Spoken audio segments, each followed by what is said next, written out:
સાંભળી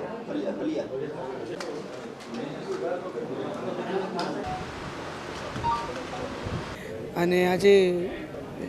ઈશ્વરને પ્રાર્થના કર્યા પછી મેં મારું 12 જામનગર લોકસભાના ભારતીય જનતા પાર્ટીના ઉમેદવાર તરીકેનું નામાંકન પત્ર અત્યારે વિજય મુહૂર્તમાં રજૂ કર્યું છે અને આપના માધ્યમથી પણ સર્વે નાગરિકોના જે ભૂતકાળમાં મને અને અમારા સમગ્ર પરિવારને મોદી સાહેબના નેતૃત્વમાં જે આશીર્વાદ પ્રાપ્ત થયા છે, જે વિશ્વાસ પ્રાપ્ત થયો છે, એવા ને એવા આશીર્વાદ અમને પ્રાપ્ત થાય અને આવી જ રીતે અવિરત જામનગર સંસદીય ક્ષેત્ર ને જે બધી સુવિધાઓ કેન્દ્રના માધ્યમથી મળી છે એ ભવિષ્યમાં આનાથી બમણી સુવિધાઓ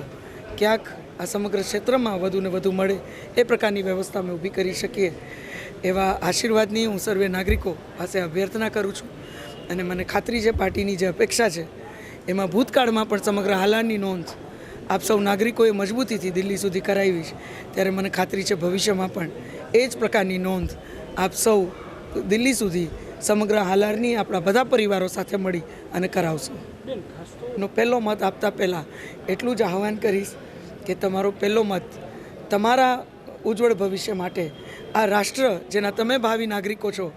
એના ઉજ્જવળ ભવિષ્ય માટે, એક મજબૂત ભારત આખા વિશ્વમાં ઉભરી આવતું હોય, ત્રીજું વિશ્વનું સૌથી મોટું અર્થતંત્ર બનવા જઈ રહ્યું હોય, ત્યારે તમારું ભવિષ્ય આ ભારત સાથે, આ દેશ સાથે મજબૂતીથી જોડાયેલું હોય તો તમારા સુરક્ષિત ભવિષ્ય માટે પણ ચોક્કસ વિચારીને મતદાન કરજો અને મોદી સાહેબના નેતૃત્વમાં જે રીતે પાછલા 10 વર્ષમાં કામો થયા છે એ પોતે કહે છે કે પોતે જ એમને એટલો આત્મવિશ્વાસ છે કે આવતા 5 વર્ષમાં એનાથી પણ બમણી પ્રગતિ ભારત દેશ તમામ બધી જ દિશામાં કરશે એ વાતની અમને ખાતરી હોય, ત્યારે યુવા મતદારો મને ખાતરી છે કે ખૂબ વિચારી અને કમળમાં ભારતના ભવિષ્ય માટે, વિકસિત ભારત માટે તેઓ મોદી સાહેબના નેતૃત્વમાં ચોક્કસ મતદાન કરશે.